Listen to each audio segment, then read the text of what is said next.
You're watching First Alert 7 News at 9 on the CW and live on YouTube with Lauren Munt and weather with Tom Tiefertiller. We want to make sure that our students in Midland, our teachers in Midland, are learning in environments that are conducive to 21st century learning and just providing them with all the tools that they need to be successful.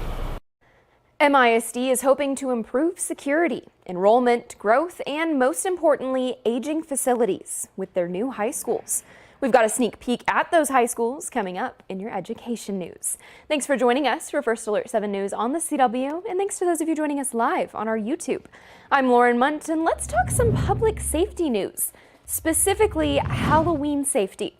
For decades, the spooky holiday has seen a major influx of people on the streets, and it's been reported that this is the heaviest foot traffic day of the year. It's a night when police report a rise in missing person calls, often for children who may have wandered off, as well as a significant increase in vehicle and pedestrian accidents. And with so many people out, local authorities are reminding parents and drivers about the importance of taking extra safety precautions. Some of those precautions include walking along sidewalks and crosswalks, carrying a flashlight, reflective gear, or even glow sticks to make yourself visible to drivers on the road. And if you are driving around this Halloween, pay attention to your surroundings. Be aware of kids and families that are crossing streets. And parents, be sure to talk to your kids about safety before you head out to trick or treat. It's not uncommon for us to receive missing person calls, specifically missing children. And so again, just please keep track of your kids. Have a plan, have a conversation with them, and just know who they're with, where they're going, and when they're returning. Obviously, if they're smaller, make sure they stay with you. Make sure they don't leave your sight. For older kids, authorities advise them to stick with groups, especially with people that they know, and to avoid entering strangers' homes or venturing into unfamiliar areas. Be courteous to your neighbors. Only go to the houses with the lights on. Do not ever enter someone's house. Don't eat your candy right away. Always go home and just look it over. Sometimes candies will fall out of the wrapper. If you happen to come across that, please discard that. Both Midland and Odessa police departments have committed to increasing patrols around the cities, but they also emphasize that they can only do so much. Ultimately, safety also relies on everyone taking precautions. And the U.S. Customs Department wants to remind travelers about what items you can and cannot bring across the borders for your Dia de los Muertos celebration travel. Some prohibited items include cut flowers like chrysanthemums, juniper and mariah, fresh produce such as pomegranates, guavas, mango, apples, potatoes, and more are not allowed entry either. In addition, bringing meat items such as pork, raw poultry, and dairy items such as eggs is also prohibited. A more comprehensive list of items that are prohibited can be located on firstalert7.com. Continuing now with a developing story out of Greenwood that you might have seen on social media. Here you see video of what we've learned was an operation being carried out by Texas Department of Public Safety, along with the assistance of the Midland County Sheriff's Office. We're told that it's an active investigation and DPS will not be releasing information at this time. We'll of course update you when we learn more. And over the past 2 weeks, together with Basin PBS, First Alert 7 News has brought you 11 different debates with candidates running for office in Midland and Odessa. Now, with Election Day just over a week away, we're bringing you parts of those debates just in case you missed them. Today, we shared a recap of the Odessa City Council debate on First Alert 7 News at 4:30. You can find that up on our website. That's firstalert7.com. And the nation is seeing a dramatic shift in voting from the 2020 election, and less people are mailing in ballots while more are showing up early to vote in person.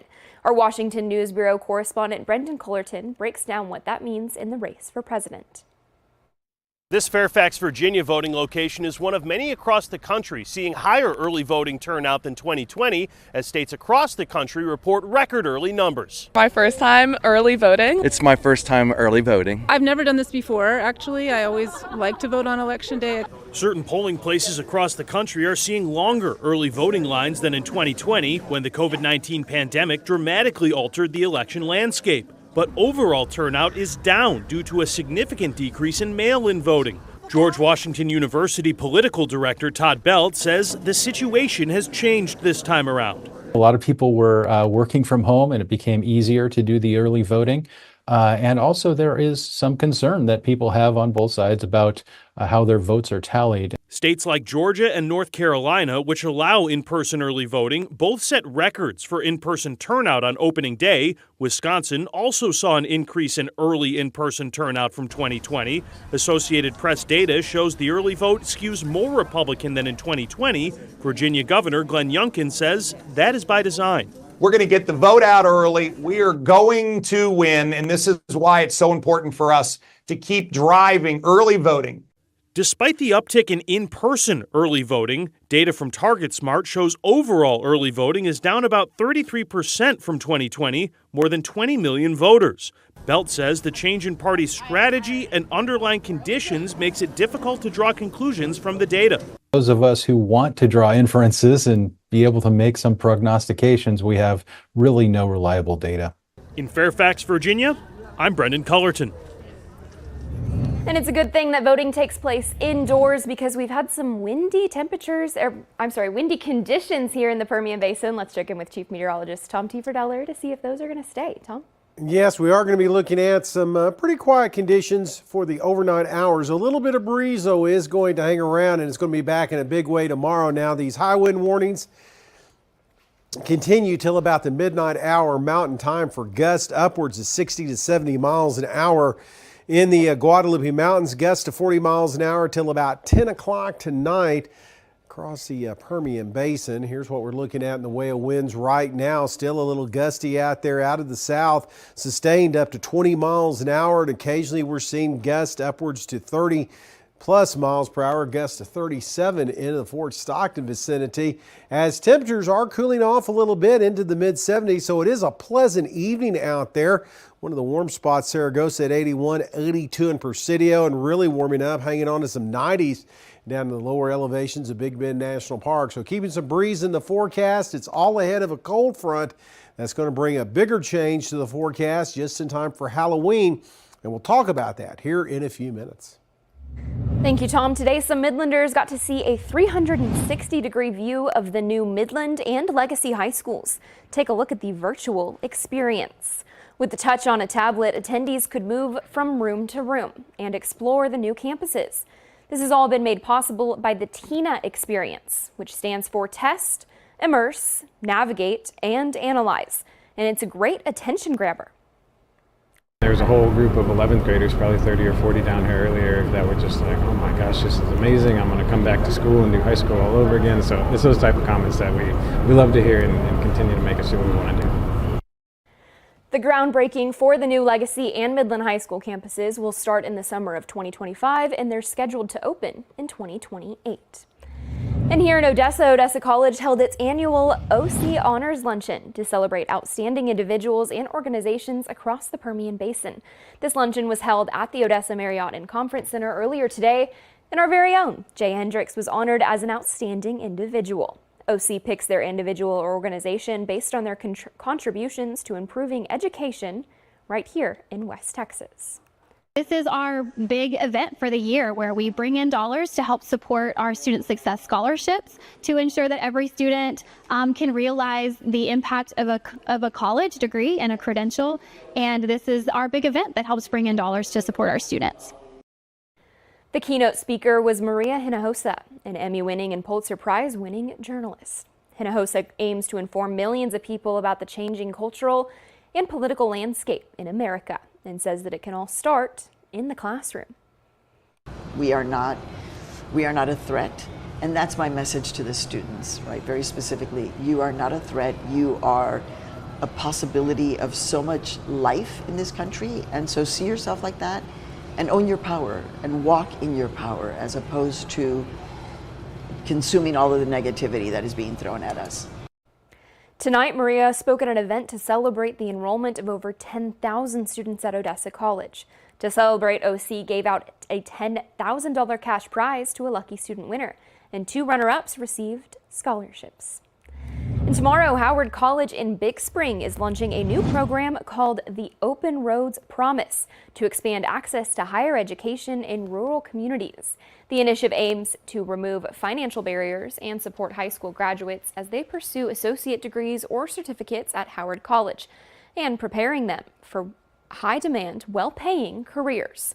First Alert 7 Sierra Burnett has an in-depth look at this new program. She'll have that tomorrow on First Alert 7 News.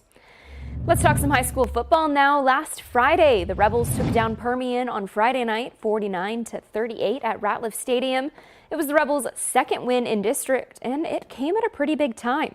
Legacy led 14-7 in the first half, but the game swayed in their favor when Trey Jefferson picked off Jacob Garcia and returned it to the land of 6. Legacy also forced 2 fumbles, which they recovered. Clint Hartman says he's happy with the way his team rebounded against Mojo, a week after a close loss against Friendship. Our kids on defense were physical, caused some turnovers. Of course, Trey, big pick 6. But, you know, yeah, I think all 3 phases were really on fire. You know, Cole Netherland, I think, averaged 21 yards a punt return. And so just, I think the kids were fed up and kind of really mad about the week before. And we all know how big that game is. And I think they were locked in, focused, and I think we played well. The Rebels are hoping for another win on Friday night, especially as they face their rivals, the Midland High Bulldogs. Speaking of the Bulldogs, they got their second win of district as they took down San Angelo Central this past Friday. That score was 56-47. Running back Elijah McCoy ran 360 yards with 8 touchdowns, which is not much of a surprise. Head coach Thad Fortune is happy with the passion his team is playing with as they hope to compete for a playoff spot and possibly a share of the district title. You have to execute when the lights come on, and so I think there's a lot of ingredients that go into it. But first and foremost, it always starts with just having good players. When you got good players, anything you do looks good. If you don't have good players, you know, your margin for error gets tiny, and you know, nearly nothing works. So they have a lot of care about, you know, just doing their job. When they have a lot of care or concern about doing their job, then you're going to be successful. It should be an exciting rivalry game over at Astound Broadband Stadium. Again, that's this Friday. Also in the Tall City, the Midland Christian Mustangs, they fell to All Saints on Friday night, 49-28. All Saints is undefeated on the season, and the Mustangs head coach Chris Cunningham is looking to take away the positive as his team moves forward. Great to see, you know, our kids just fight the way they did. But, you know, I think you know, the takeaway in that game was just, you know what, they were a real good team. We needed to play better than we did to beat them, and we had a couple of mistakes in the kicking game that really cost us. Coming up to start their time in medical school, first-year students at UT Tyler are going through EMT training. We've got the details in your News Across Texas. That story is next.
Across the state, East Texas medical students are getting some special lessons to get EMT certified.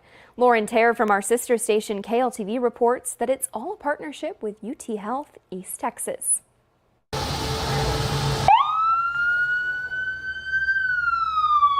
After a 4-week class, the medical students have a chance to ride out into the community on these ambulances and gain clinical experience, all while starting med school. I feel like it may seem intimidating at first because you're like, I'm already going to med school, like becoming a student for EMT seems like a lot. But I will say it's very well integrated. For students Carrie Dean and Grace Harper, the extra time and effort gives them a chance to meet their patient population and better understand the needs of East Texas. Just kind of seeing the realities of the community that we're going to be serving for the next few years was really cool to just see that right off the bat, and I feel like that makes me more motivated to do better in school and learn all that I can to serve the community. Director of Clinical Services for UT Health East Texas EMS and Air One, Sam Baer, says the partnership is unique. Nothing else really helps prepare you to help really understand your community, like meeting their needs at their place of residence, out on the street, at their job where they work. Hours of experience Harper and Dean say they will carry into the classroom. There is a lot of overlap and a lot of integration. It's really cool to be like, oh, I already saw this in real life, and now I'm just kind of learning the background of oh, this is what all that meant. Lauren Terr, KLTV 7 News.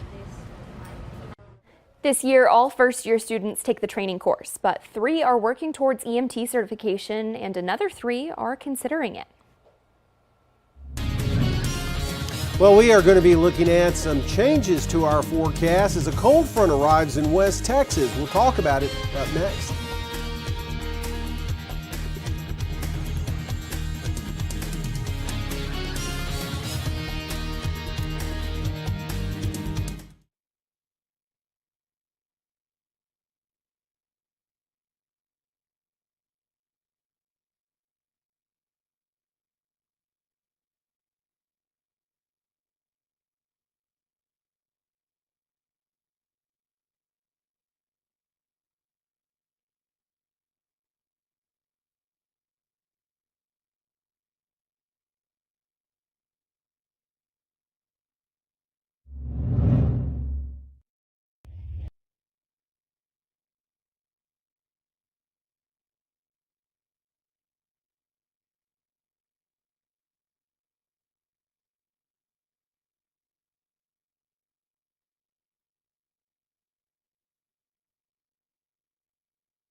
Now, from the First Alert 7 Weather Center, here's Chief Meteorologist Tom Tiefertiller.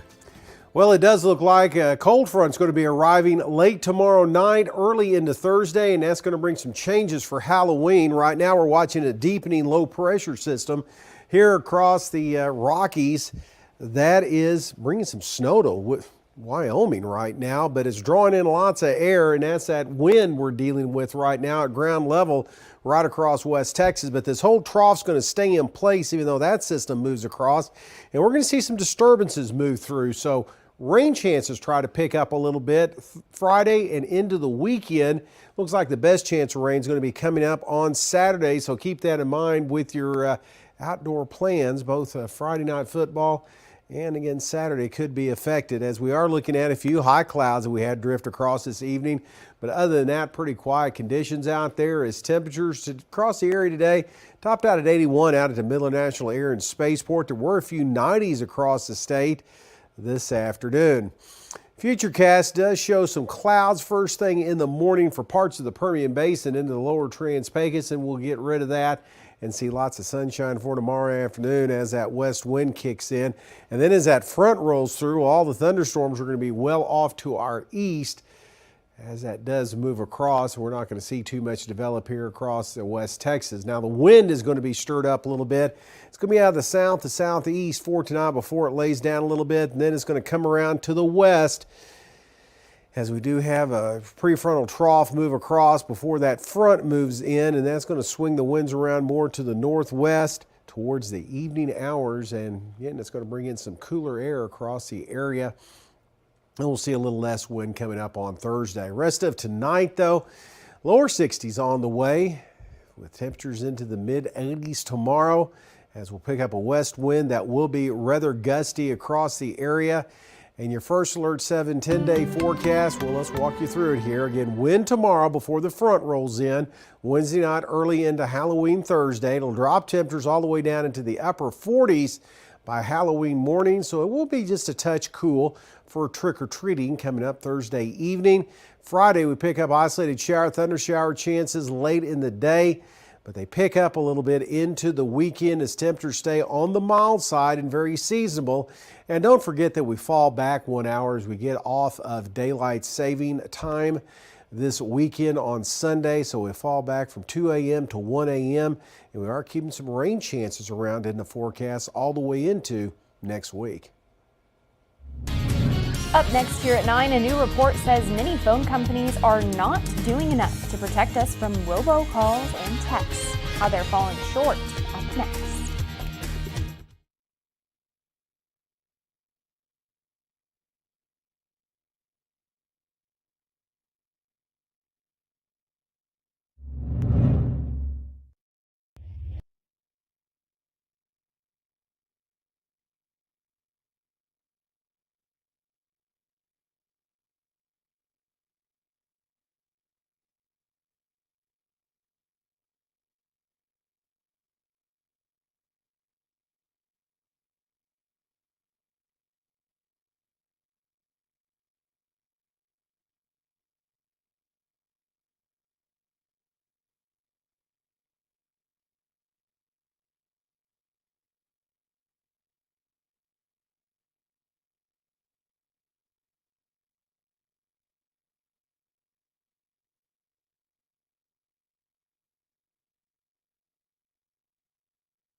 In some technology news, a new report says that many phone companies are not doing enough to protect us from robocalls and texts. Consumer watchdog group USPIRG, says more than half of them have not fulfilled all of the requirements of a recent federal law. Nancy Chen shows us how they're falling short. How about this? Your phone rings and it's a text or a call from a number that you don't recognize. Sound familiar? Experts say far too often these texts and calls are coming from scammers trying to steal your money. To make it worse, the report's author says many phone companies aren't doing enough to stop it. That includes implementing technology to prevent robo and spoof calls as mandated by the FCC. While nearly 4,000 phone companies have installed anti-robocall technology in the last 3 years, the report says only 47% of them have fully completed these measures. We reached out to the FCC, which says it's incorrect to state most providers are not complying. Many are asking for extensions, and some say they're unable to apply the blocking technology in rural areas with older infrastructure.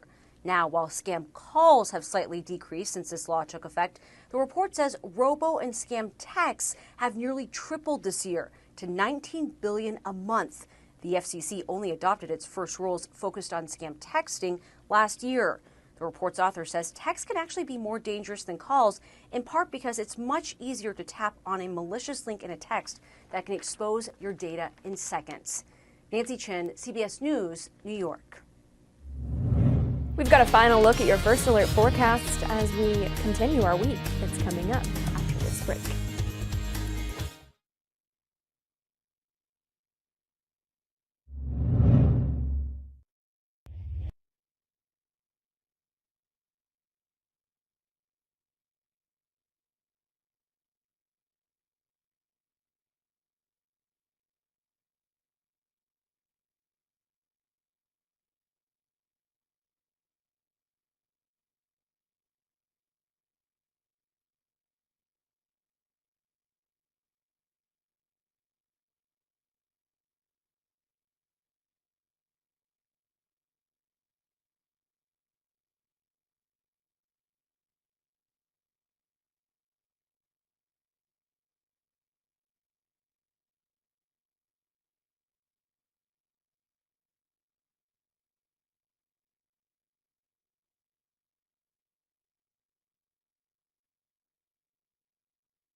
Well, before we go, let's check that forecast once again. Plenty of wind on the way over the next 24 hours or so, thanks to gusty south winds coming around to the west associated with that next front. It's going to drop temperatures a little bit just in time for Halloween. Rain chances, though, with this system holding off until Friday and especially Saturday, so keep that in mind with outdoor plans coming up this weekend. It's starting to feel like soup weather.